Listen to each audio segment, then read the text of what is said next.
Hello, and welcome to The Poor Generation, the show that inspires the present and future generations to take a deeper look at their lives to see how their gifts and passions can be used to pour back into the world around them. I'm your host, Alex Pasley, and in today's episode, we will talk about breaking free from fear with our guest, Julia Marshall. We will discuss the ins and outs of fear and anxiety and offer listeners ways to start their true purpose.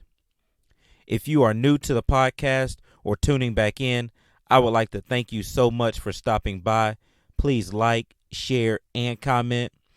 I'm so thankful for everyone that reached out to me. I really enjoy hearing back from the listeners.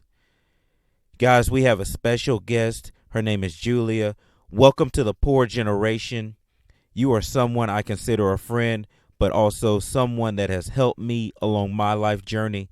I'm so excited for the listeners to hear your story. It has been so inspiring to see your growth over the past couple of years. So I'm just really excited to dive deep into episode 3. So let's get started. Yeah, hi. So happy to be here, Alex. Thank you so much for having me on your podcast. So my name's Julia, and I'm an artist and graphic designer and aspiring writer.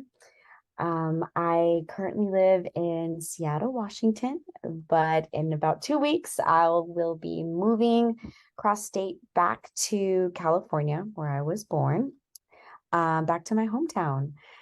And so a little bit more about me. I like to read, write. I have a dog named Watson.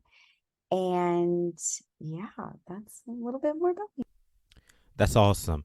I think it would be helpful for the listeners if they knew how we became friends and how we met.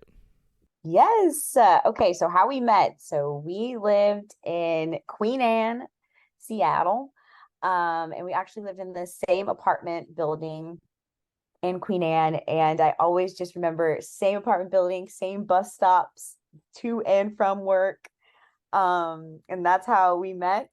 And we would strike up conversation, and our main topic was always on God and God's calling for our lives. Yeah, it's crazy to think about all the conversations that we had in Seattle. It was really cool to see God working in your life. I think it would be helpful if you could tell the listeners what your definition of purpose is. Yes. So my definition of purpose is that calling that we feel like we have on our lives. And what I mean by that is I feel like God has given each and every one of us a calling and has instilled this a passion that we have inside of us, like that thing that gets you up in the morning. Like for me, it's art, it's people. For others, maybe a mother, right?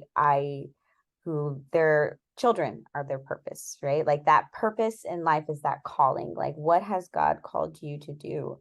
To help further like this collective mission. Like each and every one of us plays a part in this big thing. Yeah, so did you always think about purpose? And if so, what age did you start thinking about it? Right. So, I mean, I did not start really thinking about purpose until my adult years. Yes, I never really thought of it until I was maybe like 28. Okay, Yeah, okay. 27, 28 is when I was like, wait a second, like, why am I here? Right? Mm-hmm, What mm-hmm. am I doing here? Mhm. Okay. So, like, what steps did you take to finding your purpose?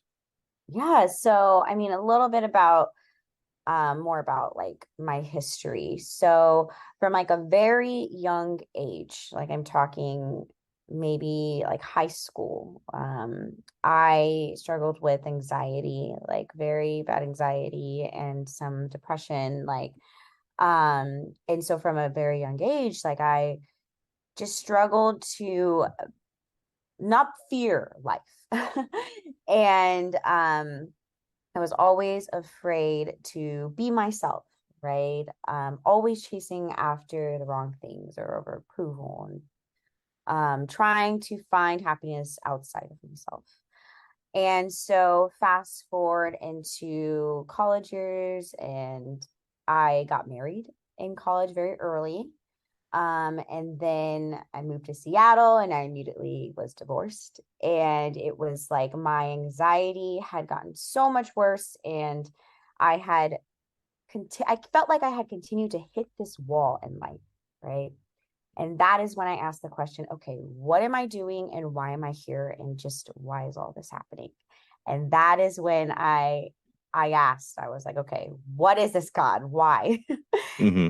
And I truly felt like that intention of asking and that intention of really wanting to know what was going on and why I was feeling the way I was feeling, he answered.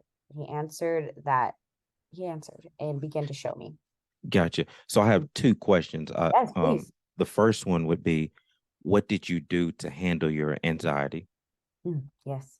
The second question is, so when discovering your purpose, did you um, meditate? Did you journal? What, give the listeners some Yes. resources or some tips on how they can find their purpose. What helped you during that season of your life?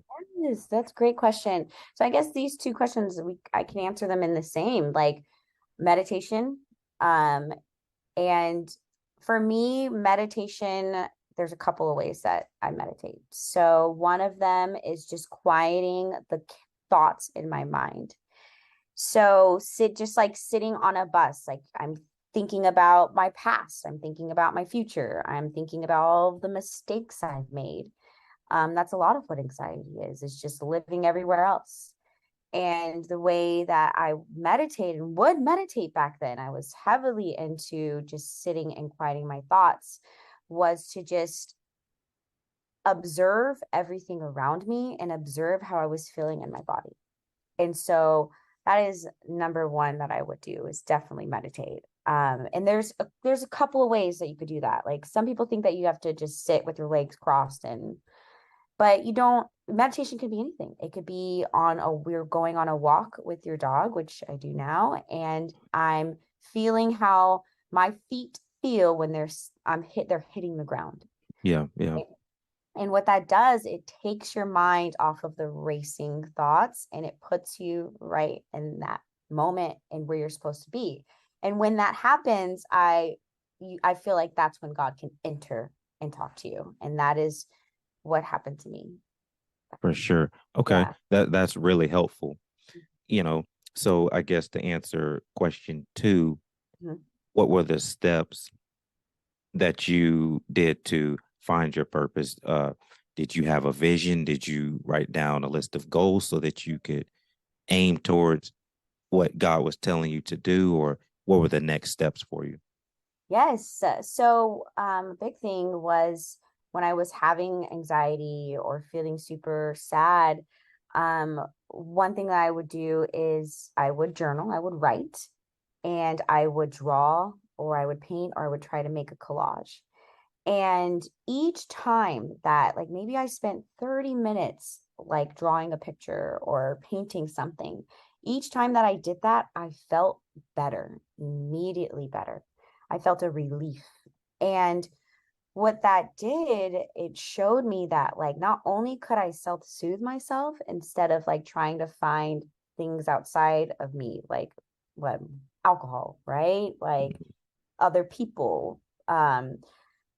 Going back and doing an activity that I liked and I was passionate about, it gave me a positive response within myself. And so I just continue to do that.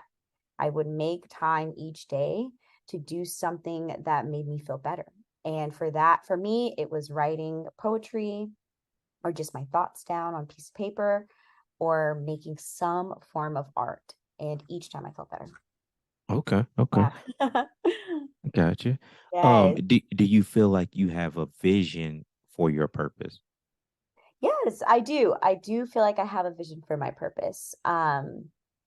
I feel as though I want to take the art that I've been working on for so long and turn it into a business and work for myself and take that leap. You know, right now I do work for a large company, but I do want to take that leap and start my own business.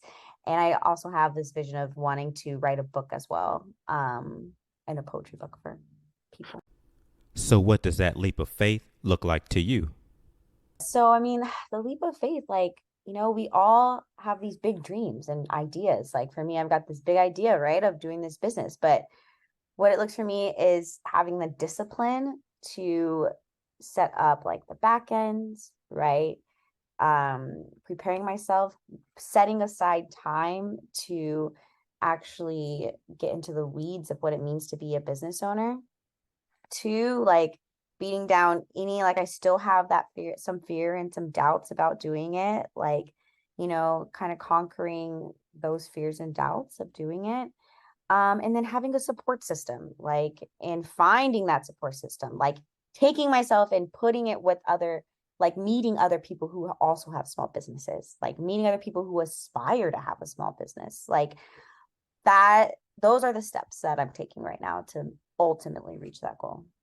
Gotcha. Now, I know this wasn't a part of the show, but a question came to mind. And if you feel comfortable, please answer it to the best of your ability. Yeah. What season of life do you feel like you're in right now? Do you feel like you're in a season of life where you're running pretty fast, or do you feel like you're in a season of life where God's kind of just keeping you at a steady pace, or you're at a standstill because He's trying to let you grow? He's planting a seed right now. Wow. Oh my gosh. Amazing question.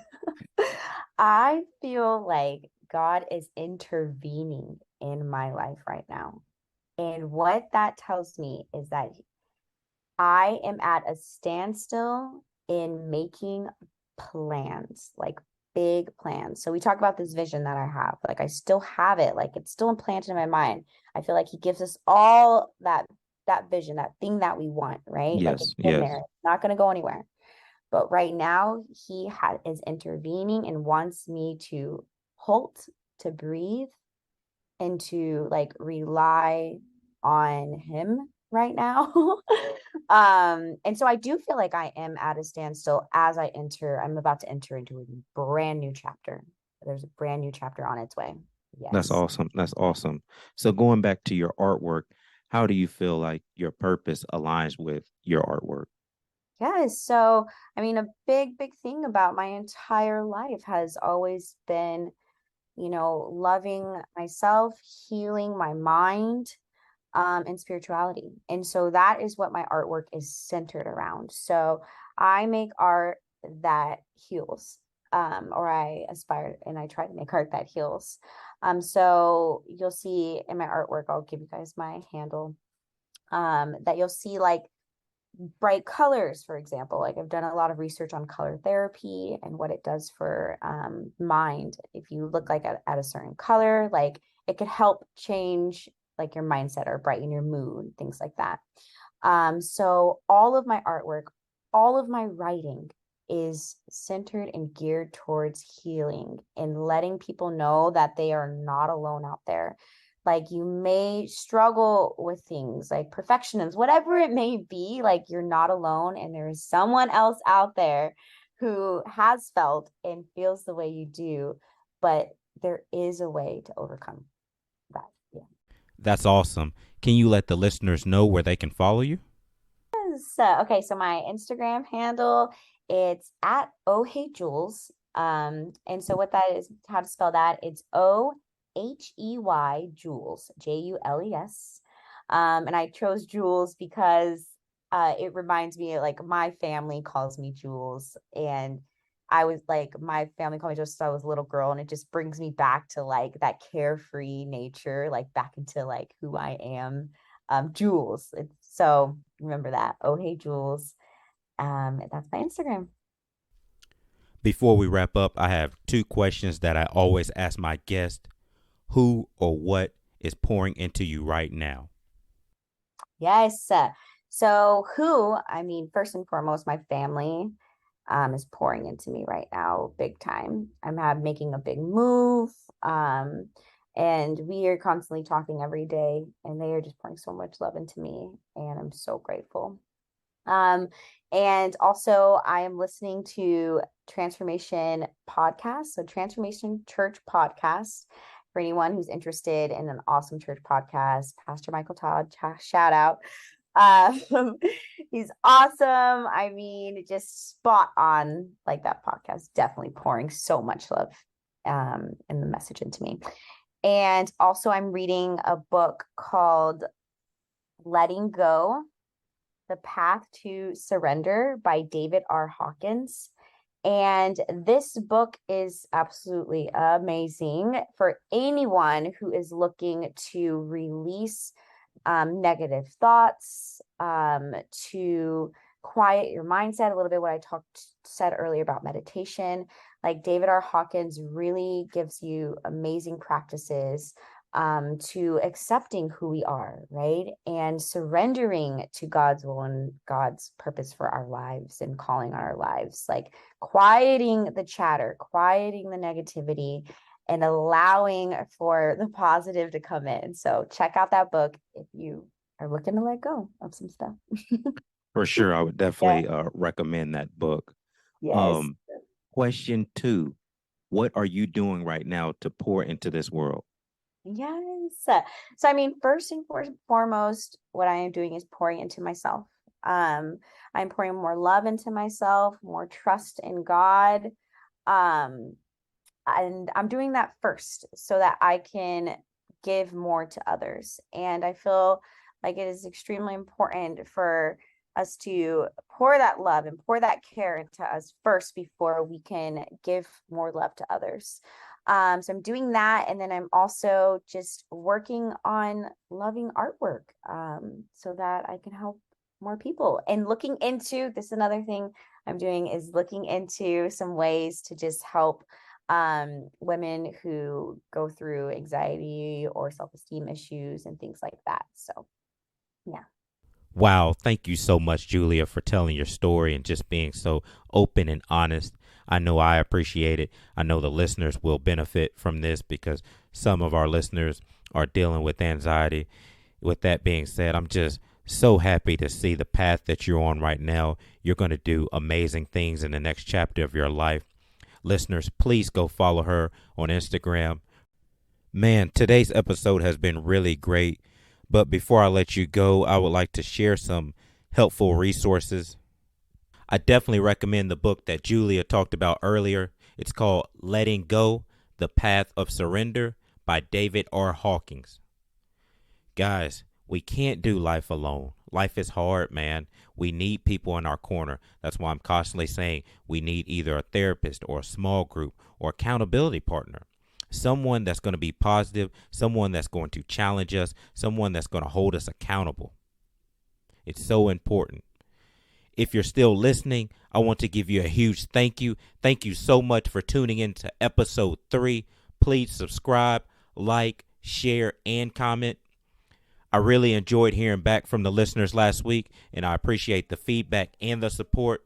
I would love to hear about your life stories. So if you have any, please reach out to me on Instagram. You can follow our page, The Poor Generation.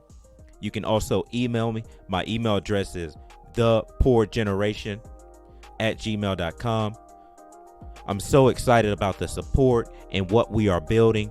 We are building up a community that is pouring out love and pouring their gifts back into this world. I want to end the show by saying you are loved and that you do have a purpose.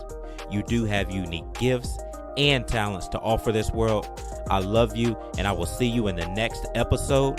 That is a wrap on episode 3. Thank you so much.